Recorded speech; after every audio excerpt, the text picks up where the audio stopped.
Assalamualaikum warahmatullahi wabarakatuh, teman-teman semuanya. Perkenalkan, nama saya Sandrina Sira Sugianto, mahasiswa UIN Syarif Hidayatullah Jakarta, program studi Tarjamah. Kali ini saya akan menjelaskan tema tentang sintaksis, terkhusus tentang bagian kalimat atau dalam bahasa Arab disebut dengan jumlah. Nah, apa itu kalimat? Apa perbedaan kalimat dalam bahasa Indonesia dan bahasa Arab? Mari kita bahas. Yang pertama, kalimat itu terletak di atas wacana dan di bawah klausa. Artinya apa? Kalimat lebih kompleks daripada klausa, tetapi lebih sederhana daripada wacana. Jadi kalimat kedudukannya di atas wacana dan di bawah klausa. Selanjutnya, apa sih pengertian kalimat? Mari kita susun keyword-keyword yang sudah ada di sini. Kalimat merupakan satuan sintaksis yang terdiri dari konstituen dasar, biasanya berupa klausa, lalu ditambah dengan intonasi final dan berisi sebuah pikiran, berisi sebuah ide. Diulangi sekali lagi, kalimat merupakan satuan sintaksis yang terdiri dari konstituen dasar, biasanya berupa klausa, lalu ditambah dengan intonasi final dan berisikan sebuah pikiran atau sebuah ide. Selanjutnya, kalimat dalam bahasa Arab biasa disebut dengan jumlah. Apa sih jumlah? Jumlah merupakan gabungan dua kata atau lebih yang disengaja dan berbahasa Arab. Jumlah setidaknya terdiri dari predikat dan subjek dan predikat. Selanjutnya, yang bisa menjadi subjek dalam kalimat bahasa Arab itu ada 3. Yang pertama, ada isim alam. Contohnya, Ahmadun Thabibun. Kata Ahmad sendiri berjenis isim alam, lalu berfungsi sebagai subjek. Yang kedua, kata domir. Ya, contohnya, hiya Thabibatun. Hiya merupakan domir dan berfungsi sebagai subjek. Yang ketiga, ada isim. Contohnya, as-sholatu wajibun. Kata as-sholatu merupakan isim dan berfungsi sebagai subjek. Selanjutnya, yang boleh jadi predikat itu apa aja? Ada 3. Yang pertama, yaitu huruf. Contohnya, fil masjidi Umarun. Kata fil masjidi di sini menjadi predikat. Dengan catatan, huruf boleh menjadi predikat dengan catatan bahwa sudah disambungkan dengan isim, atau dalam kasus ini sudah menjadi khobar muqaddam atau khobar yang didahulukan. Lalu yang kedua ada isim. Contohnya, huwa Muhammadun. Kata huwa sebagai subjek, kata Muhammadun sebagai predikat, dan kata Muhammadun ini berjenis isim, seperti itu. Lalu yang ketiga ada fi'il. Contohnya, qultu sa'usafiru godan. Kata qultu, kata kola sendiri berjenis fi'il, lalu berfungsi sebagai predikat, sementara subjeknya berada di ta, domir ta. Selanjutnya, jumlah dalam bahasa Arab itu dibagi menjadi 2, atau kalimat dalam bahasa Arab dibagi menjadi 2. Yang pertama itu kalimat nominah atau jumlah ismiyah yang terdiri dari mubtada dan khobar.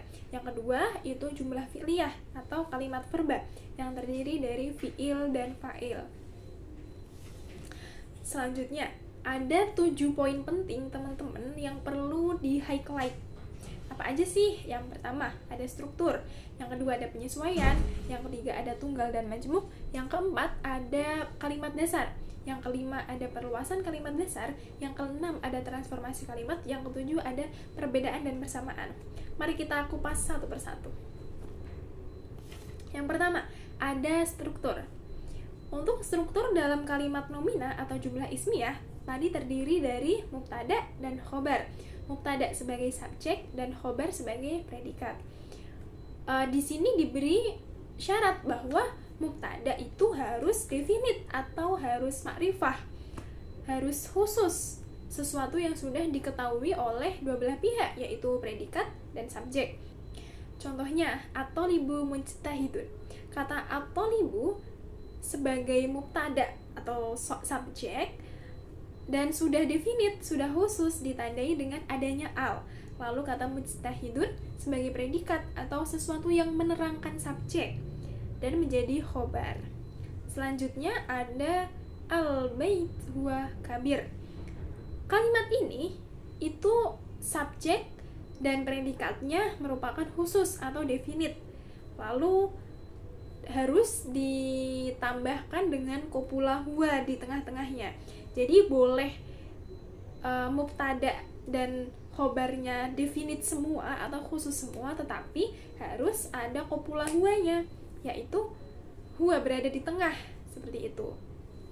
Lalu yang ketiga ada fit dari kursiun. Kata kursiun sendiri ini menjadi subjek atau menjadi mubtada.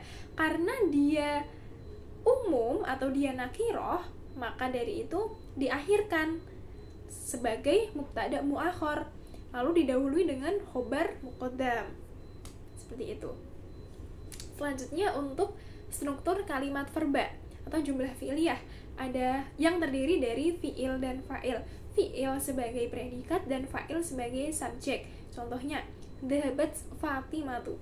Dhahabat sebagai predikat, lalu Fatimatu sebagai subjek. Yang kedua yaitu penyesuaian. Jadi dalam kalimat bahasa Arab ini ada penyesuaian. Yang pertama ada jumlah ismiyah. Dalam jumlah ismiyah itu harus sesuai dengan kongruensi jenis dan kongruensi jumlah. Maksudnya, ketika subjeknya tunggal mu'annas, maka predikatnya pun mengikuti tunggal mu'annas. Ketika subjeknya dua mudzakkar, tasniyah mudzakkar, maka predikatnya pun mengikuti. Contoh, Aisyatun tholibatun. Kata Aisyah merupakan tunggal dan mu'annas, feminim, lalu diikuti dengan predikat yang sama, mu'annas dan feminim, yaitu tholibatun. Contoh yang kedua yaitu tasniyah mudzakkar, seperti hadani rajulani shadiqani. Kata hadani rajulani merupakan mubtada, subjek, dua mudzakkar, maka dari itu predikatnya pun mengikuti dua tasniyah mudzakkar. Lalu selanjutnya untuk penyesuaian dalam jumlah fi'liyah itu hanya sesuai dengan kongruensi jenis. Ketika subjeknya mu'annas, predikatnya pun mu'annas. Seperti contoh, Qaraat Laila al-kitaba. Subjek di sini Laila. Laila merupakan mu'annas, maka dari itu predikatnya pun mengikuti, yaitu qaraat ditambah dengan ta. Selanjutnya yang ketiga ada tunggal dan majmuk. Kalimat tunggal merupakan kalimat yang terdiri dari satu klausa. Contohnya Ahmadun dzakiyun. Lalu kalimat majmuk lebih dari satu klausa. Dalam kalimat majmuk ini terbagi menjadi dua, yaitu majmuk koordinatif atau majmuk yang setara dan majmuk subkoordinatif atau majmuk yang bertingkat. Yang pertama ada majmuk koordinatif yang ditandai dengan konjungsi koordinatif seperti waw, au, dan thumma. Contoh, Ahmad mu'alim wal Fatimatul muhandisatun. Ahmad seorang guru dan Fatimah seorang insinyur. Klausa Ahmad seorang guru dan Fatimah seorang insinyur ini merupakan klausa yang setara, yaitu karena dihubungkan dengan konjungsi yang setara, konjungsi koordinatif, yaitu waw. Nah, selanjutnya untuk majmuk subkoordinatif ditandai dengan konjungsi subkoordinatif pula, seperti li'anna, hina, walau kana. Contoh, aqra'ud darsa li'anni lam afham. Dalam majmuk bertingkat ini atau majmuk subkoordinatif ini terdapat klausa induk dan klausa anak. Aqra'ud darsa, saya membaca buku, li'anni lam afham, karena aku tidak paham. Klausa aku membaca buku ini sebagai induk kalimat atau sebagai peristiwa pertama. Lalu li'anni lam afham itu sebagai anak kalimat atau sebab dari terjadinya peristiwa pertama. Seperti itu. Selanjutnya ada kalimat dasar. Kalimat dasar ini cirinya ada dua, yaitu ciri lahir dan ciri non lahir. Untuk ciri struktur lahir, yang pertama kalimat tunggal, berarti bukan kalimat jamak. Yang kedua kalimat sempurna dan sederhana. Yang ketiga tata urut yang tetap. Yang keempat, ada satu pola kalimat. Selanjutnya untuk struktur non-lahir, cirinya yang pertama itu ada kalimat berita. Yang kedua ada informasi tunggal. Yang ketiga ada kalimat positif. Dan yang keempat ada kalimat aktif. Contoh, ar-rajulu kabirun. Mari kita analisis struktur lahirnya. Kata ar-rajulu kabirun, apakah kalimat tunggal? Ya, karena hanya terdiri dari satu klausa. Lalu apakah kalimat sempurna dan sederhana? Ketika kita mendengar ar-rajulu kabirun, apakah sudah tersampaikan jelas informasinya? Sudah. Lalu apakah memiliki tata urut yang tetap?